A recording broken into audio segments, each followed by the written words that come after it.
and our first lecture will be Leigh Smith, VVVX Astrometry and Light Curves, Progress Towards Via Lactea. Yes, so I'm Leigh Smith. I'm at Cambridge. I've been working on problem oceans and near-infrared surveys for about 10 years now, and on VVV specifically for nearly 5. I'm going to talk about the work I've been doing over the last couple of years, trying to improve on the previous version of our astrometric catalog, called VIRAC, the VVV Infrared Astrometric Catalog. I have a list of collaborators here. I'm sorry if I've forgotten anyone that might be there. In particular, I work very closely with Phil Lucas, who is in the room in the corner over there. Right, I will get started. Okay, I'm going to talk firstly about a bit of an investigation I did into the astrometry of VIACAM in general. Then I'll talk a little bit about the status of VIRAC-2, and then a little bit, this is slightly out of order. Then I'll talk a little bit about the light curve product, which will form part of VIRAC-2, and then some science, the kind of things we've been working on so far. So to start with, we took the sort of hundreds to thousands, depending on the galactic position, of K-band epochs of VVV and VVVX. So that was 2010 to October 2018, in principle ongoing, but I stopped using observations past October last year. Single epoch KS depth of 17 mag. It's 160,000 KS band observations, or about 2.5 million single detector images. I ran all of those images through the DUFOT software provided by Javier, and this generated 100 billion KS band detections. Okay, so right, VIACAM astrometry. Of those 100 billion source detections, about 15 billion have well-measured Gaia 5-parameter solution counterparts. My thinking was to sort of perhaps update the work of Librelato from a few years ago, where he was able to map detector coordinates, sort of correct distortion in the focal plane, based on overlapping observations of, I believe it was some cluster, I don't remember exactly. But it occurred to me that we now have very accurate positions of all sources, all sources with Gaia counterparts, and these might be used to also map the distortions in the VIACAM detector. So the way I did this was to split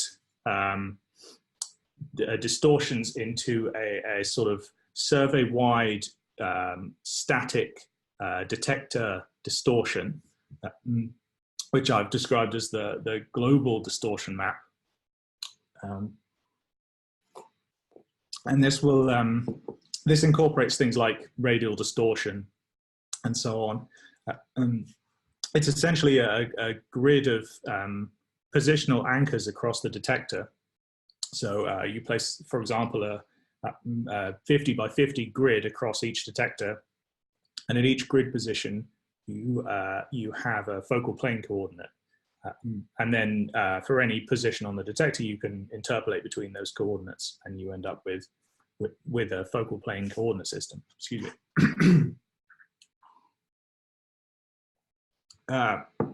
So on top of this, you also have observation-specific distortions, things like VIACAM rotating between observations, between pointings. You might have atmospheric distortion and so on. These kind of things that vary between observations. And you have to fit for these at the same time as your global distortion map. At this stage, you'll want an observation-specific distortion map to be as simple as possible. The end user of any kind of global distortion map might not have as many reference sources per detector as we're sort of blessed with in the VVV. And so ultimately, if you're using the global distortion map, you need to fit for an observation-specific map of equal or greater complexity to what I'm using here. And so I tried to keep it simple as much as possible. Now, a couple of interesting points about this.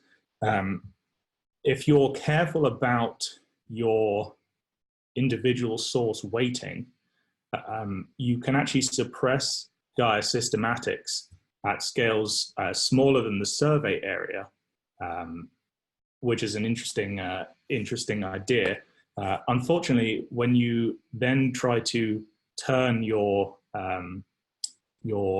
focal plane coordinates into sky coordinates, you essentially, when you have to apply your observation-specific distortion map, you reapply all the Gaia systematics, which is kind of irritating. I'm not quite sure if there's a good way to avoid that.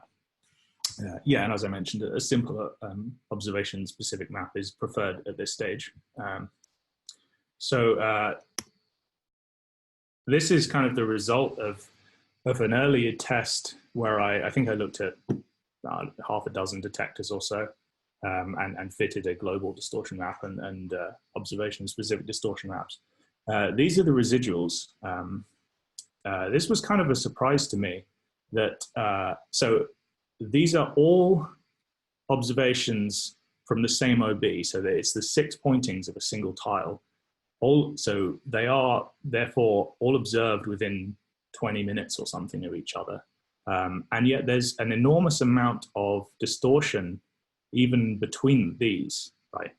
I was very surprised by that. So just to explain what these plots are, obviously each plot is one VIRCAM observation. The color is maps to the direction of the residual, and I've just added the histogram of the residuals in chi and eta on the side here, and we're getting. I don't know if you can hear. Just to clarify for those who don't know, chi and eta are RA and DEC, as far as this is concerned. Actually, that's not necessarily true in this case because I've taken out rotation as well. So I just interpret them as focal plane coordinates, where focal plane doesn't actually necessarily correspond to anything. The observation-specific distortion map you fit for then maps it onto chi and eta. I perhaps shouldn't have used chi and eta in this instance, but yeah, just think of it as two directions orthogonal to each other. Yeah, so the point was that the sort of distortions are significant at sort of 10 to 15, 20 mass, even between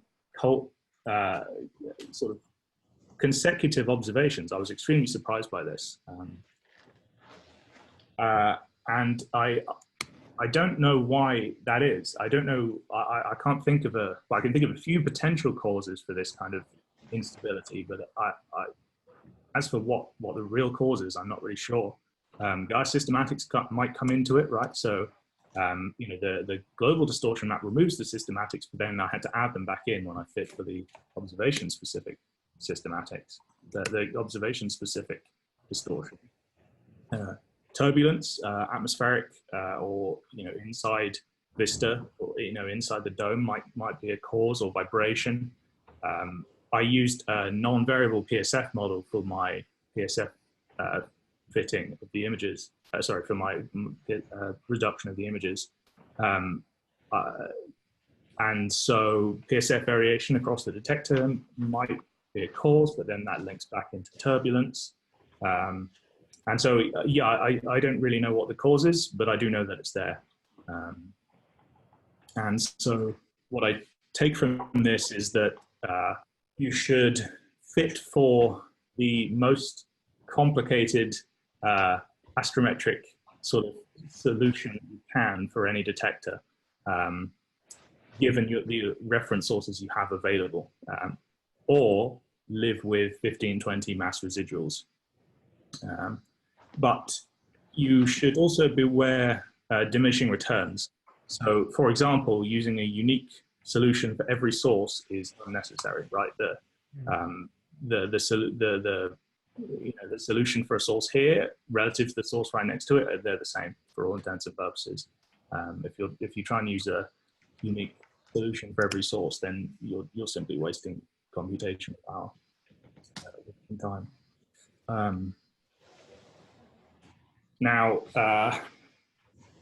So I gave this talk a couple months ago to some VNC people, or a variation of this talk, and it's since become clear to me that the global sort of survey-wide, VIRCAM-wide distortions are actually less they're not as severe as the observation-specific distortions. So if you have a sufficiently complicated observation-specific astrometric mapping, then you don't even need to bother applying the global distortion map. So I kind of, with reference to the VVV, I sort of, that was perhaps a bit of a waste of time. But it could potentially be useful if you have VIRCAM data from sparser regions, so perhaps using VHS data or something like that. But regardless, the astrometric sort of instability is the kind of interesting point of this work that's VVV related. So anyway, moving on. So I have 100 billion detections at tens to thousands of epochs across 9 years, all registered to the Gaia astrometric frame. The natural thing to do next is measure proper motion parallaxes. And this is where we start talking about the VVV infrared astrometric catalog version 2, aka Vera 2. So I guess a brief summary. So we source matched across all paw prints, all tiles. We require 2 epochs for catalog inclusion, and you end up with 1.75 billion sources.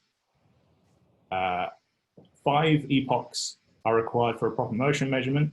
1.27 billion sources meet this requirement, and 20 epochs are required for a parallax measurement, and 0.73 billion sources this requirement. These numbers are perhaps a little misleading, and I'll explain why in a moment.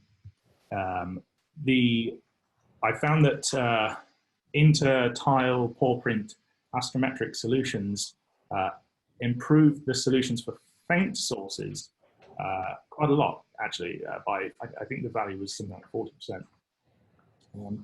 So I'm now sort of ignoring the paw print structure of the VVV and just using everything in one go as best I can. Mm-hmm. The data are separated into Hilo pixels. There are some caveats. The source matching between epochs is less sensitive to high proper motion stars than Dirac 1. It's just, we have twice as many sources with twice as deep. Confusion is a bigger issue, and it just became clear that trying to use larger matching radii was going to be problematic. So I elected to sort of kill off the high proper motion end. Another thing I found is that Dufort finds many false detections in the wings of saturated sources. I'm not sure if Javier has experienced this as well. We also find some in sky noise, but to a lesser extent. Probably a bit of tweaking would have removed most of these, but once it didn't become obvious that they were there until you had all the data, and then they sort of stand out. requiring detection in 2 epochs, as Javier did, works very well if you only have 2 epochs. If you have hundreds and you only require 2, then you still have a bunch of junk, right? Randomly placed junk will match other randomly placed junk if you try enough times. And this means that something like 50% of the raw catalog are false sources. So about 50% of this 1.75 billion number are not actually real. Where you require 20 epochs, it's much more, it's a much cleaner sample. So 0.7 is probably a closer figure to what the actual catalog size is. One final caveat: the current version suffers from some offsets relative to Gaia proper motions in a few patches due to my oversight in the reference source selection. I mentioned yesterday during this discussion that in some images, the CASU astrometric solution is offset by 300-400 mass from Gaia, and I was originally using a 250 mass matching radius, so I missed some reference sources. But a fix is in place, and I need to rerun just to regenerate that. But ultimately, what we end up with is this kind of error distribution. So proper motion errors are very good. So in version 1, the 1 mass per year sort of average proper motion error was reached at about 14.5. It's now about 15.5, 15.2, something like that. And the parallaxes are much improved as well. The numbers are a bit small there on the scale. Can you do? How low is it? Yeah. Yeah. So 0.5 is here. Right. Logarithmic scale, I should say. 0.5 is here. 1 is here. Okay. 2, 5, 10. 0.5, 1, 2, 5. Sorry about that. Yeah. Any questions so far? When you say you rejected high proper motion stars, how high? What is the matching that you're using? Yeah, so the matching radius is 1 pixel. 1 pixel, okay. Arc seconds. What I did, if I remember correctly, was start at the highest seeing epoch and then work down in seeing. So the second best seeing epoch will be matched to that. Matches would have their coordinates averaged, and then that would become the next table that was matched onto the third best seeing epoch. And so the maximum proper motion is something like 50 to 100 mass per year. You can go higher, you just don't expect to have the full 9-year baseline. You might have something like that. Thank you. Okay, so I thought I'd move these slides around. Okay, so what are we doing with with what we have so far? The first thing I'll talk about is a search for so predicting astrometric microlensing that might be seen by other surveys. Astrometry is very good, but it's not quite at the level where you expect to see astrometric microlensing. Let me give you a quick what actually is.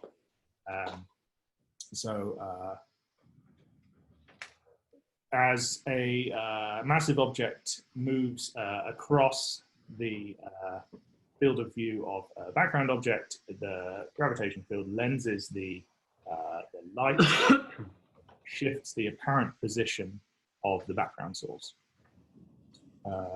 Over here on the right, you see this asterisk-like object moving past the background source. The asterisk is the lens.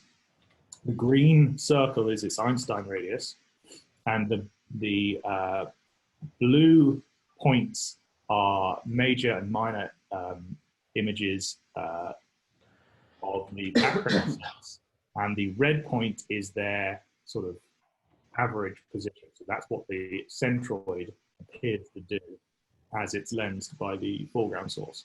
And you can see the astrometric trajectory in the lower plot here as the lens moves in front of the background source. Now, if you see this effect, then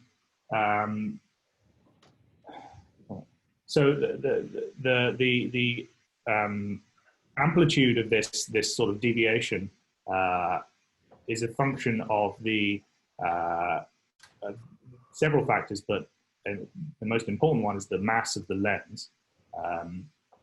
Many of the other factors are degenerate with the mass of the lens, unless you have the proper motion parallax of the lens itself, in which case you can break many of these degeneracies and you can make a direct mass measurement. And the important thing is that we can predict these kind of events. If you have a catalog of lenses, potential lenses, and a catalog of background sources, then you can predict when these kind of astrometric microlensing events occur. So what we do is take a list of Gaia lens stars, VVV background sources, and we found two promising candidates for future microlensing events. I say future, I think they're this year, so yeah, I think they're very soon, in fact. As I mentioned, the VVV itself is not sufficient to measure the deflections, but with other instrumentation, we expect to be able to measure mass measurements at the 10% sort of range. Unfortunately, these are two fairly ordinary M dwarfs, but M dwarf masses are potentially interesting nonetheless.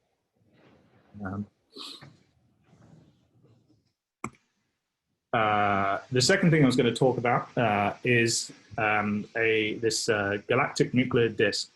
I'm not sure if anyone remembers. Oh, I'm missing my. There we go.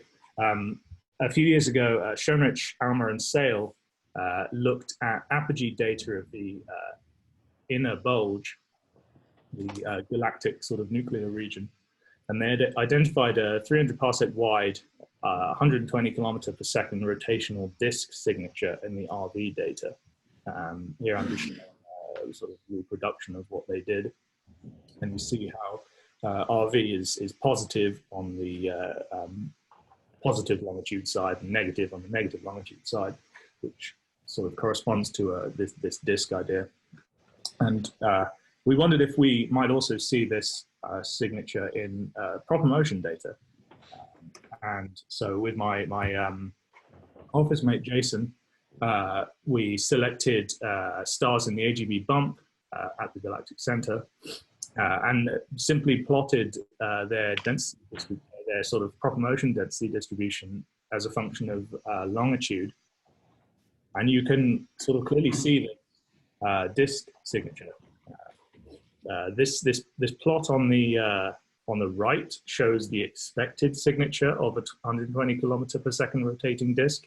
So at the near side, it's at sort of -3.5, -4 mass per year, and -8 to -9 on the far side.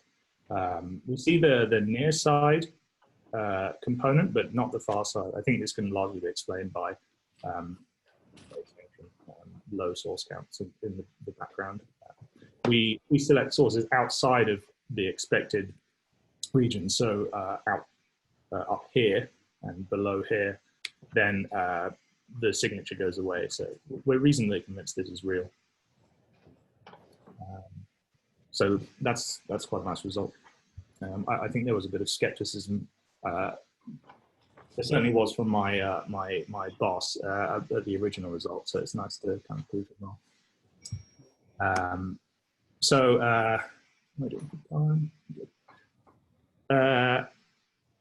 As I mentioned earlier, one of the other products sort of Virac project, these light curves, we have source matched. We have I don't know, 1 billion source matched we have 1 billion objects matched between epochs, all with the sort of K-band magnitude measurements. I did a sort of local photometric calibration, which is a similar sort of piecewise bilinear interpolation between grid points to calibrate. The photometry is anchored to Javier's PSF catalogs. And I have a photometric time series of everything. So just to quickly demonstrate what that kind of is. This is, can you still see what I'm doing? Yes. Yeah. Yes. Yeah. So I have, at the moment, I have the light curves in a database at Cambridge. So for example, I can query for a target that I know is interesting, just as an example. This is one arc second within the search for, so I have 5 objects within that region. I have coordinates, proper motions, parallaxes, and so on, photometry, blah, a bunch of light curve statistics, quartiles, some interquartile ranges. Now, so of these 5 sources, only one actually has some reasonable number of epochs. So I can restrict the query a little bit to requiring 20 epochs. And I end up with a single one, and we can view the light curve. And there we are. We have a nice NOVA candidate. Carlos also provided a bit of software to grab cutouts from their disk, and you can sort of see how the object dims as you go. You have 2 minutes, Leigh. Okay, I'm going to skip this then. The next part. Sorry. If you have any questions about light curves, then you can ask me. Right. This is the interesting thing. Okay, this is actually what I wanted to talk about. I'm kind of disappointed that I have as little time. So this is one of the light curves from the database. Red is K-band points, yellow is J, green is, sorry, yellow is H, green is J, cyan is Y, purple is K. J minus K of 1.2-ish. It's in the sort of range I'm showing, it's pretty quiet. This is it in 2010. 2010. This is it in 2013. And in 2012, it did this. K-band. It dipped by 4 magnitudes. Here it is, completely gone. And this is VVV WIT 08. We sort of informally dubbed it the weirdo. So the interesting thing about this dip is that it happens to fit a very deep, solid spherical body transit. That's kind of interesting. This is a 98% drop in flux in 2012. Now, of course, the sort of the light curve is not particularly well sampled for a dip. This could be almost anything. This is interesting, but this could be almost anything. It doesn't quite fit the Arcor Bohr sort of hypothesis that the shape's not right. There's no other variability. The color isn't quite right, but it's interesting. So what was it we did next? We got a spectrum. This is the spectrum. It is a K7 to M2 giant star. So this thing is enormous, which makes the 98% drop in flux also interesting, more interesting. And giants, like these kind of objects, are not this intrinsically variable. They don't just drop in flux by 98%. We asked Ogle for what the data they had on it. We received this really very nice light curve from them. And it still broadly fits a transit model with a bit of a wiggle here, which is interesting. But importantly, the event is achromatic. Okay. I think that basically rules out any intrinsic variability. Like, I wasn't expecting any. These kind of giants aren't that variable. But this really is the nail in the coffin for intrinsic variability. And so basically, I think all we're left with is some kind of occultation. Yeah, it's weird. Zero. Sorry, I'm out of time. Okay, well, I've got 2 slides. Yes. A couple of additional considerations. This thing is between 18 and 35 kiloparsecs, depending on its age. And it's at a galactic Z of -1 to -2 at roughly L of 0. That's a pretty sparse region of the Milky Way. There's not a great deal of stuff there. Affinity to occult the object, unless clearly the object, and the occulter, whatever it might be, is orbiting with the giant. The diameter of the giant's disk is about half an AU, which is about 0.03 mass, 0.03 to 0.015 mass, milliarc seconds, which puts a constraint on the possible parallax of the occulter. Its relative parallax must effectively be smaller than this radius, unless it's slightly elliptical with major axis parallel to the elliptic plane. We might get a little bit more, but that basically puts a limit on that. If the occulter is smaller than its Einstein radius, then microlensing amplification will dominate the light curve and wouldn't get a dip. And there's no mid-infrared extension. It rules out some kind of warm disk occulter. But a cold disk occulter might still work. And if it had large enough dust grains, it would still be achromatic. I think that's probably our best guess at the moment, but it's just weird. It's a weird object. And I'll leave my summary there. Okay. Thank you. Thanks. For a couple of quick questions. So for this weirdo, have you considered about like occultation by a couple of objects from our solar system? Yeah. Parallax basically rules that out. The only way a Kuiper belt object could cause this is if the so if your occulter is elongated relative to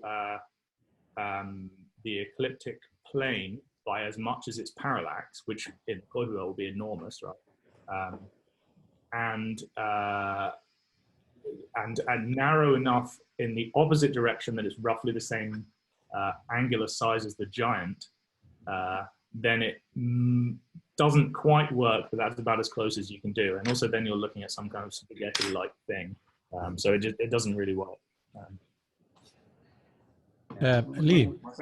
Yeah, I just wanted to comment, Leigh, that's a really nice result for confirming Ralph Schunrich's galactic nuclear disk thing, because he came to Hertfordshire and gave a seminar on this nuclear disk he thought he'd found in the middle of the galaxy. And I had not heard about this because, you know, Oscar Gonzalez has talked about this before and shown models at VVV meetings. And I hadn't realized that Ralph had discovered this, and it's probably because people like Wynne didn't believe it. So actually confirming that kinematically is really going to take Ralph's result from being something no one believed to actually, this is real, you know, it's important.